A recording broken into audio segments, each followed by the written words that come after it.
It's the inside of the Bionis. It looks quite different from when we entered via the marsh. The Bionis is regaining its biological functions. Must be because Zanza woke it up. Then we find Zanza and stop him.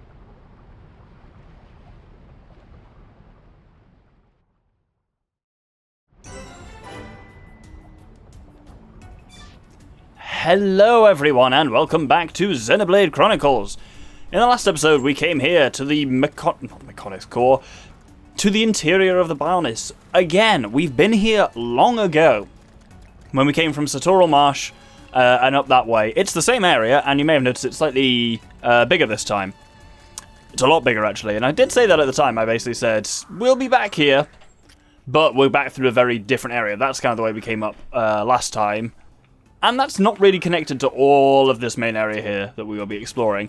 It has a lot of weird types of enemies, the jelly celluars. There's Telethia kicking around. As you can see, everything's kind of high above us.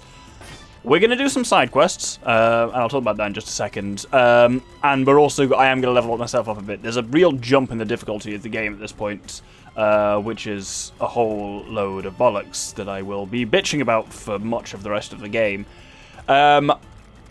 So we might have to crack our own level up a bit as well, but we can do that. We can get up to like level 76 just from the experience we've got banked.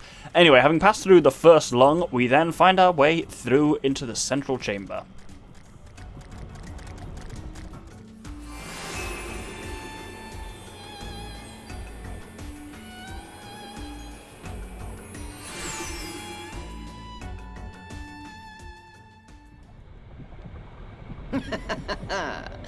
You look well, Your Highness. That voice. It's Lorithia. Show yourself. Look at that. The heart of the Bionis. The pulsating life of Lord Zanza. Quit your yapping and show yourself. I await Your Highness here. There is something I wish to show you. Your friends are welcome to join you. That is, if they survive.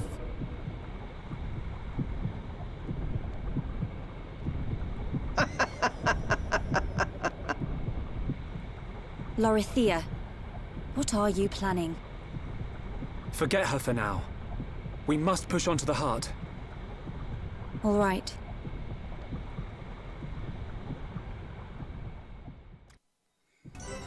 So, this is the Spinal Nerve Tower, and our whole goal inside the Bionis is to get to the heart through a lot of these kind of like nerve conduits.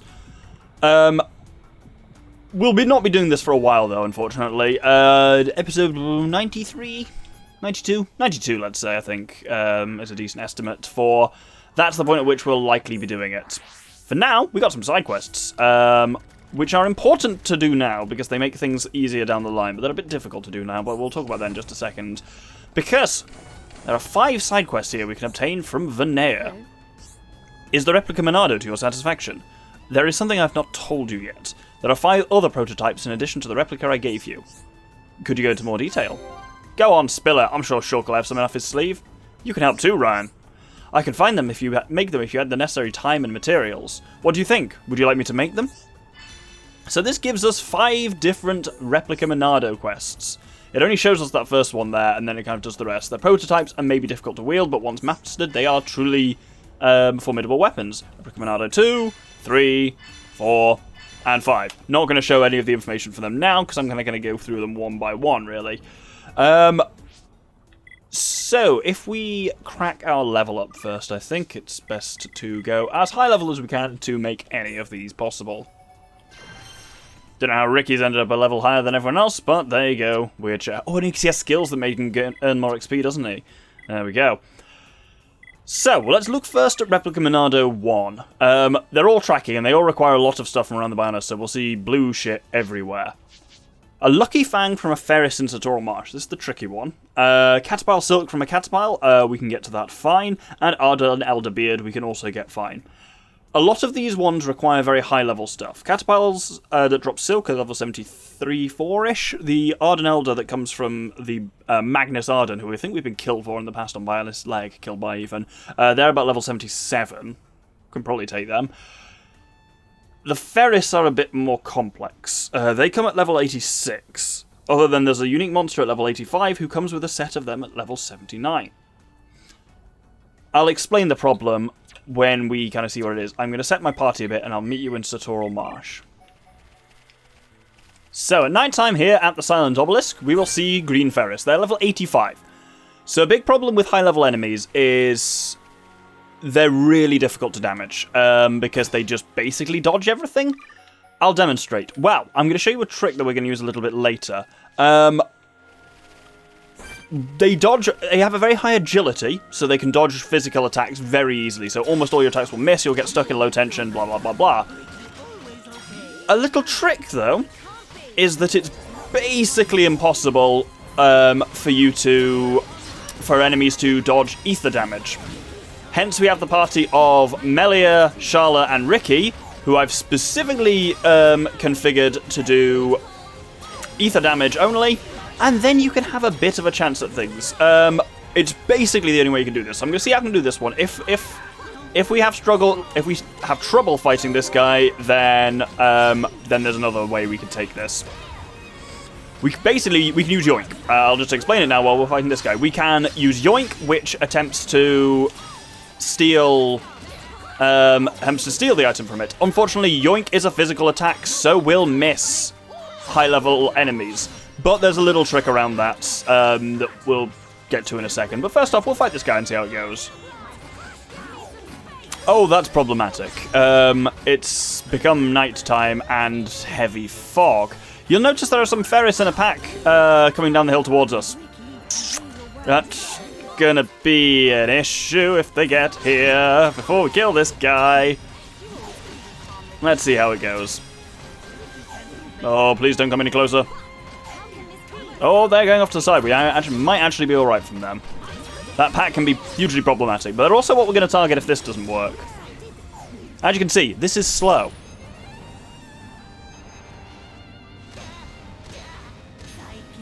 Good lord, that's a powerful attack. We actually killed him. We actually killed him. Is he going to drop the thing we needed? Oh, you beautiful bastard. He dropped the lucky bag first time. Right, I'll just go through what I was going to go through. This group here. Veteran Yozel is level 83 unique monster. No chance we can kill him. The level 79 green Ferrises you can potentially kill. The problem with them is that you can't lure one of them away. When you start a fight with one, all four, including the unique monster, will start at you, and it's almost impossible to fight all of them. So what you do is you start the fight, having charged up... Oh, can't walk through bloody water. So what you do is, outside of the fight, you charge up Riki's talent art, then you target one of the smaller ones, go up behind it, yoink!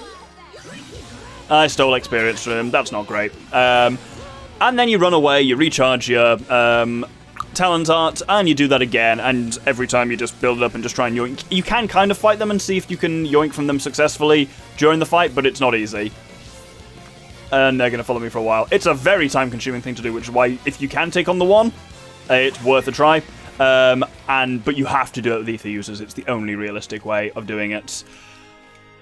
So that's the Lucky Fang. That's pretty good. I was budgeting that taking an hour, maybe more, because it's a very time-consuming process. That took 4 minutes. And a lot of that was just waiting and whittling him down. It's the advantage of the high-level ones. At least they come one at a time. Anyway, I'm going to mix up the party a bit, and we need to get ourselves some Royal Caterpillars next. So, let's head down to the Spiral Valley in Bionis Leg. Well, we've got Immovable Gonzalez here. And he's always here, but hopefully we can just sneak around him. Yeah, we're fine. So this is the Windy Cave. We've been to here before. We've snuck around some high-level enemies. Now we don't need to do some sneaking. We can actually just full-on kill these Royal Caterpillars. And I'm going to do exactly that. Again, we only... The nice thing, at least about these Replica Monado quests, is you only ever need one of the item in question. So you don't spend ages mining them, which is pretty nice. That's a silver chest, so it's encouraging. And there's your Catabile Silk as well. Some Z Speed goggles for Fiora, which sound fairly cool. High ether defense, lower physical defense, and a slot. Interesting. Yeah, I'll go for those and put a strength up on her instead of aggro. Final one we need to get is also still here on Bionis Leg. It is to get an Arden Elderbeard from Magnus Ardens. So we'll go to Kalos Guidepost and work out from there.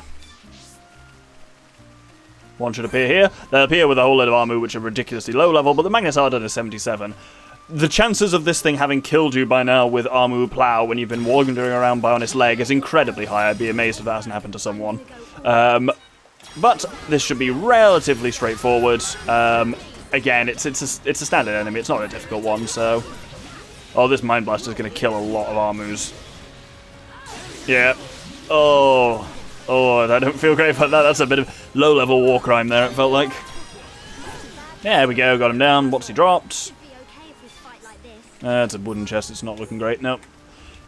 Silver chests are usually the ones that you want for dropping the things you want. There's a second one, though. There's a fair few of them around here, so I'll just fight him until I get one that works. Ooh, a nice high-level sword drones from Fiora. That was potent. And there's your Arden Elderbeard. Wonderful! And with that, we've got all our ingredients from Replica Monado 1. So let's return them to Vinea. Vinea is found on Junks, and if you fast travel to the Bionis Interior, Junks is here. If you fast travel or go to Colony 6, Junks is also there. And she's there in both cases, as are these shops. But this one has a fast travel point directly, whereas in Colony 6 you have to walk to it a little bit, so this is faster. So she will craft us a thing. I have finished. The Monado Rudra has been designed for attack stability. Its lightweight materials narrow the range of the attack power. The damage is more focused, making it a reliable weapon. I hope this weapon gives you the strength and power to succeed. So, let's take a look at that straight away on Shulk. So, it actually says higher auto attack minimum, which is pretty good, a nice stable attack, but lower critical rate. Probably worth it for Shulk, frankly, so let's transfer our gems onto it and use it. As you can see, it looks the same as the other one, except it's black and purple, which is kind of cool. I don't hate the look on that at all. Those gems are probably what I want. Yeah, we'll stick with them. So, now on to Replica Monado 2. So Replica Monado 2 needs three things. An Ocean Elixir of Life from a Lexos in Colony 6. They're about level 90-something. Immortal Moss from a Torta somewhere on Bionis. They are either level 80-something or 90-something. And a Quadwing Treasure from a Quadwing. These are also very high level. But we can work our way around this a little bit. As long as you have two things. Well, one thing which is just skill and luck, and the other is if you have 5-star affinity with Central Bionis, so that is Frontier Village and the surrounding areas, which we do, there are trades open for 2 of these. And we do very much have that. So, we'll start off in... not Agneroth or anything like that. We will start off in Frontier Village. And we'll head here to the reservoir. So, like a lot of places we'll notice now, there are high-end tier pods around Frontier Village. And this is because some high-end tier have fled here following everything that happened at Alchemoth. As such, this can be a good place to find certain high-end tier. There's a couple of these places, and I'll talk about them when we're there. But here we have a Tail, who, if we trade with him, will offer us, as long as you have 5-star affinity with Colony... with this area, with Central Bionis, will trade us the Ocean Elixir of Life. Avoids us fighting a high-level Lexos. Similarly, we can trade for the Quadwing Bag if we go in Frontier Village now up to the Archaeology Center. Up here we have Pachipa, who will trade with us for the Quadwing Treasure. Unfortunately, the final one that we need for Replica Monado 2, which is a Immortal Moss from a Torta. Satoral Tortas are very high level and not easy to fight. There is weirdly a better source of it that's also pretty much guaranteed to get the Immortal Moss. So here on Bionis Leg, if we go to this kind of bit here, we'll see there's a Mountain Torta. Mount Torture is not what we're interested in, though. Change the time until you get a thunderstorm. There we go. So, upon a thunderstorm, you'll notice suddenly a quest marker appears down there. This is... Come on. Load in, you little bastard. This is the Armored Rockwell. A unique monster that somehow a lower level and an easier fight due to where it is and what it's surrounded by than a lot of the other enemies that could drop the Immortal Moss. The problem with the ones in tutorial is that they are in the swamp and Riki can't fight in there, and Riki's one of our main ether users, and our ability to fight higher level enemies relies on ether use. I have jigged up the party a little bit again. Well, so Riki's still on ether mode, and Charlotte as well only has ether art, Stacey, to make sure that no one is accidentally going to fire off anything that they shouldn't. I'm going to check what Riki's skills are again, because he's maxed out his HP, so I want to see if there's something better we can have him on. No, I think he's just going to be over the HP cap now. Well, there we go. Right, with that, let's take on Armored Rockwell. Slow and steady. So I'm going to complain about some stuff in this game at this point. Because as you've noticed, these quests require really high-level stuff, like absurdly high level, which just isn't really doable. And it's not just these quests. A load of quests become accessible when you are at, or just after, Mechonic's Core. Most of these, I describe them as being endgame quests, but they're almost post-game stuff. The final boss of the game that we will fight is... They don't tell you what their level is, but they're essentially level 81. So anything above level 81 is higher level than the final boss, and therefore that's either truly post-game content, or realistically, it's content that if you do it, you're going to be chronically over-leveled for the entire rest of the game. Equally though, some of the enemies we fight soon, like you saw the standard enemies kicking around... I'm having a rough one here. Oh yeah, don't use any chain attacks in this, by the way. Only use party gauge for... only use party gauge for... not healing, reviving. But yes, so... The... Like, even the enemies... Like, if I hadn't been leveling myself up at all, if I hadn't done side quests, which is kind of what it looks like on expert mode... oh, this is powerful art. Versita, hi. But it topples him, or was that Roly-Poly that toppled him? Either way, got some damage in on him. But yeah, so... The standard enemies in Bionis Interior are kind of level 72, 73. It's really easy to become really overwhelmed at this point, and it feels like you either have to go back and do quests from earlier in the game, which will be a complete walk in the park, and many of which are not necessarily available, because there'll be an Alchemoth and whatnot, or... You've just got to be... Ooh, 3-ton crush. That murdered me. Or you've got to be... do... Like, all the quests that seem to be available to you seem to not be available to you, because it seems like... It seems like they're all beyond your reach. So you can suddenly exit Mechonic's Core... What is happening here? You can end Mechonic's Core feeling like you're completely kind of fucked, that there's just no... that there's no real way for you to get better at the game. So it's a bit frustrating. Anyway, have had the speeder on, Doctor, and we'll finish up the fight with Armored Rockwell, assuming that nothing else scary happens. There we go. Hilariously, during the fight with him, Riki yoinked Immortal Moss off him anyway. That's very funny. We didn't even need to. But because he's a unique monster, he's guaranteed to drop a gold chest, which means your chances of getting an Immortal Moss are very high. Hilariously, didn't drop it there. That is so funny that we managed to yoink it off him during that fight, and he didn't even drop it. What he did fucking drop, though, is a high-level art book for Sharla's headshot, and that's really good. So, all in all, that was brilliant, just not in the way I expected. Wonderful. Let's actually reset Sharla to have her old palette back a bit. I think, yeah, some of the stuff Riki was doing there is quite interesting. Roly-Poly that just can force topple, that's really handy. Hero Time, which prevents tension from decreasing, really actually important while fighting high-level enemies. And Riki is Angry, which counters damage by returning it to spike damage. Again, is basically a guaranteed way of dealing damage to high-level enemies. Riki's really good for that, and he just kind of tanks. And I kind of just specifically took his physical arts and say sorry off because we want those debuffs. I don't want him to accidentally get rid of those. But I'll reset him back to how we were. And with that, we can go and clock in our second Replica Monado.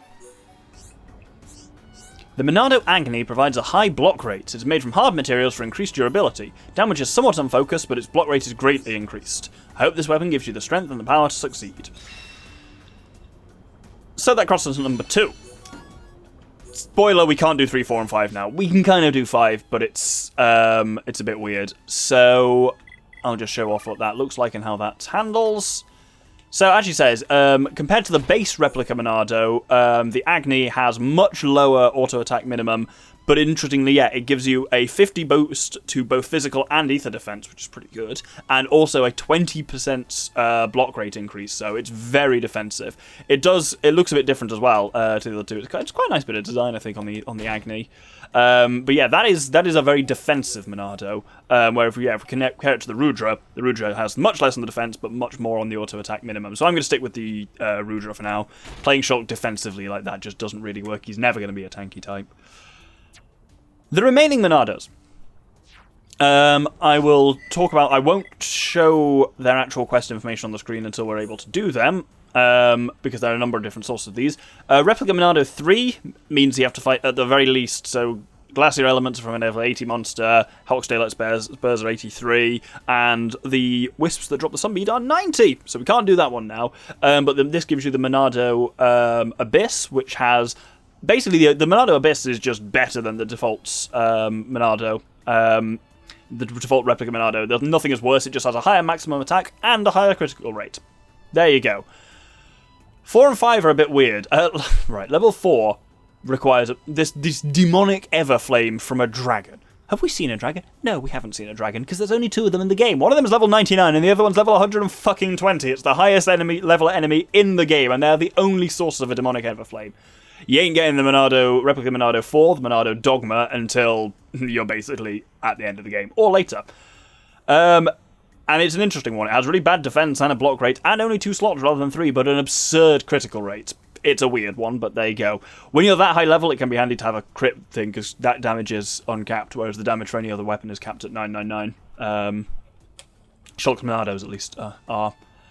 Finally, the Monado Saga. We can almost do this one, because it just requires you to have some affinity and a defeat level 79 enemy, which is totally doable. But it needs 5-star affinity with upper Bionis that we don't have at the moment, so we can't do this for a while. But it's an interesting one as well, that it has lower attack and a lower crit rate, again 2 slots, but absurd defense and block rate. It gives you 50% block rate and 150 to both, so it really does make it very defensive, but you do even less attack, so... I will show these off when I get a chance for them, but not for now. For now, we're going to have a bit of a break and go and do a heart-to-heart in Machna Forest. Oh, we got an achievement. Over the top. Oh, is that for... So I just had to... I suspect that'll be something to do with Energy Aubergine. Because I just cracked their affinity up a little bit. Reyn and Riki's to let us view this heart-to-heart. And the things it says Reyn likes is Energy Aubergines, which are from Bionis. And we gave one to him. And that's presumably what triggered that achievement. Very interesting. Anyway. This is a heart-to-heart, as I said, between Reyn and Riki. And it's a very amusing one called Riki's Crazy Crystal Plan.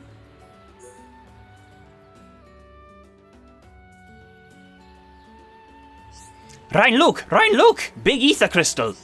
Whoa, that is big. Riki want crystal, take home to village. How'd you plan... sorry, what are you gonna do with it? Riki sell it in village and pay off big debt to villagers. Oh yeah, forgot about your debt. You'll probably make a fortune.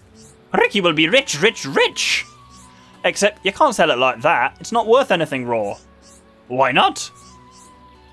You've got to refine it. The thing about crystals is you've got to put them in an ether furnace. Turn them into gems. That's how you make yourself a lot of money. But the ether village not have ether furriness. Only regular Noppon furriness. Oh yeah, that's right. No furnace. If only we had one in our pockets that we carry around with us all of the time. If village get ether furriness, good things happen to village. Good things will happen, alright. The whole place will be rich. You can make a new pollen works and all the villagers will be happy. A new pollen factory? Oh, Riki want to eat pollen cakes. Pollen cakes for little pon and Oka. Now I think, ain't ether furnaces really expensive? I better not tell him just in case. And as ever, all the alternative pathways for that will be shown at the end of the episode, which is coming soon. We got one more thing we want to do. Let's head down. We've got, weirdly, a quest that only now opens up on the Fallen Arm, of all places. It's weird looking up from the Fallen Arm and seeing, well, not seeing the Bionis, just seeing its kind of ruins there and seeing actually so much sky from down here. Weird to think how it must affect people down here psychologically who've kind of lived in the shadow of the Titan for so long, and now it's just gone. And obviously, these are Machina. It was their home. It's complex, to say the least.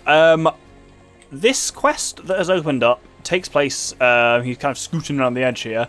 It's another child Machina, these ones in their little weird pod, who offers us the quest. You look strong. I've been waiting for someone like you to come. What's bothering you? You know that the village is really short of people. There are indeed a lot of monsters in this area, and there aren't really enough of us to defend the village. Then there are the other odd jobs like fixing things and finding food. I can see how the few of you here would struggle with these tasks. Everyone else is working so hard, but I can't do a thing. My body's just stopped growing, you see. I'm stuck as a kid. I'll never be able to help everyone like this. I'm nothing but a burden. Is that what you think? Or did someone say that to you? Didn't you just decide that's how you want to label yourself? Don't look so angry. I got it. Won't you help me? Okay, I'll help you, but you've got to stop feeling so sorry for yourself. Really? I'll tell you a list of things to get. Once you've found them all, we just need to find an engineer. Shulk can make anything you need. He's good at such things. Leave the collecting up to me. I'll do my best. Thanks. Tell me what I need to find. A transmission bypass, an exhaust pump. Oh, and a mini reactor. Understood. I will find them. So this gives you Stunted Growth, which has 3 little subquests that go with it, which are transmission bypass, collect a transmission bypass, exhaust pump, guess what that is, and mini reactor. Thanks for all this. Now I can become a proper adult. Mum's going to be so happy. Oh, a village of machines. Does that register everyone from here in your affinity chart? It probably is. I can't think of any that we haven't spoken to yet. Gonna swap Shulk to be in the lead. And yes, all we have to do with this one is, for each of these 3 little quests, we just have to kill one mech on it that's guaranteed to drop the thing we want. We've got Shulk, who obviously has the Monado, and we have Fiora, who has a Bionis swords, neither of which need any special beans to fight mech on. Dunman has, even I know it looks like a Machina sword, but his is actually a regular sword. So weirdly, he's not going to do anything in the first instance until I fire off a Monado enchant. I actually haven't got a Machina sword hanging around, and I can't be asked to equip one to him because I'll invariably forget to de-equip it. So the enemies you need for this are not particularly high level at all.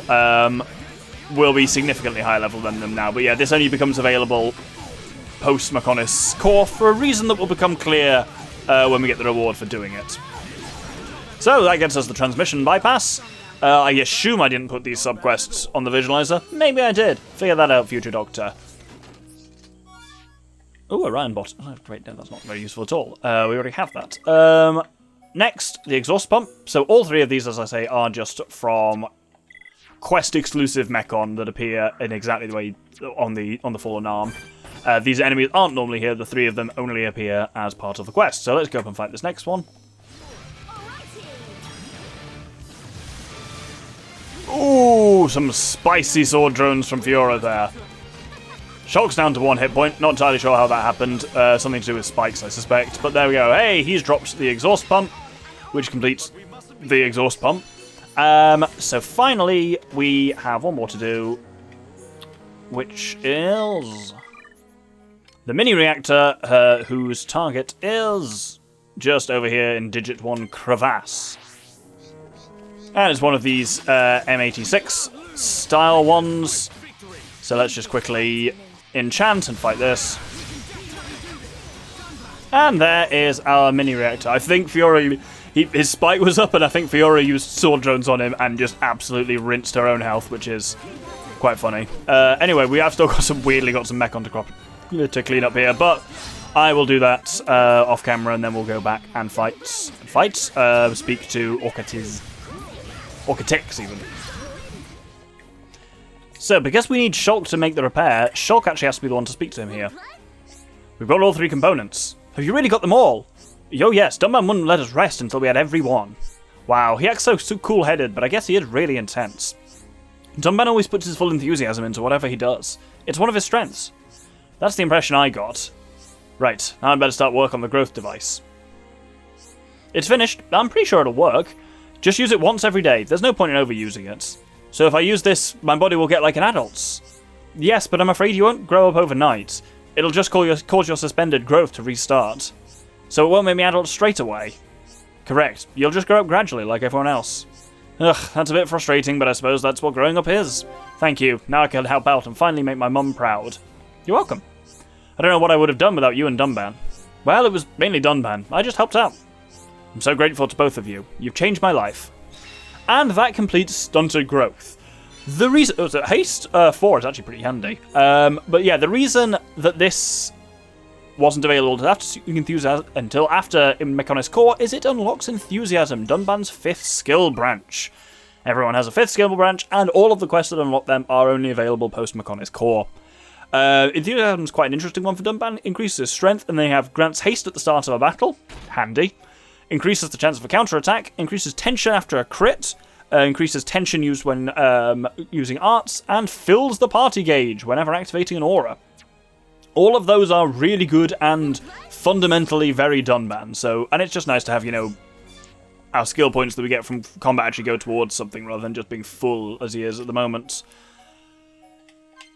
And we're basically going to wrap it up there. I thought I'd end by showing here... Oh, it has to be daytime to kind of really see it properly, I guess. The Mechonis is out of bounds. The fuel pipe that used to go there does not go there anymore. It must have been severed when it started to move. And as such, this is the end of the Fallen Arm, and all we have there is the even more so than usual corpse of the Mechonis. Next episode, we are going to be going back to Colony 9 and doing some side quests there, because some stuff has actually opened up for the first time in ages. Hope you'll join me then. Thank you very much, and good day. You really are clueless. You gotta put it in an ether furnace. Riki's furriness not enough? Not furriness, furnace. It's where you craft gems. Riki want ether furriness for village. They ain't cheap. How much money? Let me think here. If you take that crystal and make enough gems, you could buy one.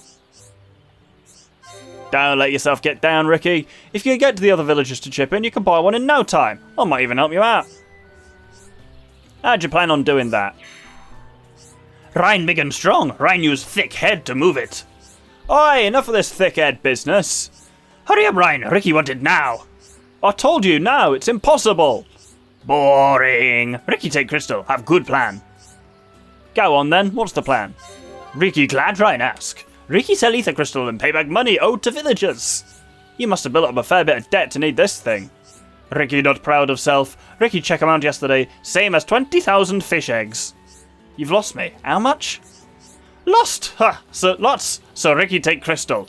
Sell whole crystal and become rich, rich, rich. Good luck, man. I'll bet it's a stupid plan. Riki show mean Reyn. Riki sell crystal for lots of money, then Riki pay off debt. Knew it. Money's all you ever think about. Well, you can count me out. Please, Reyn. Please, please. Riki need crystal now. Try asking Dunban instead. He's pull this thing for free for you. He's good at that stuff. Really? Dun help? He not strong like big dumb Reyn. Just ask him already. You're giving me a headache. Okay, Riki asked Dun. Thank you, Reyn. I really, really hope Dunban doesn't kill me for this.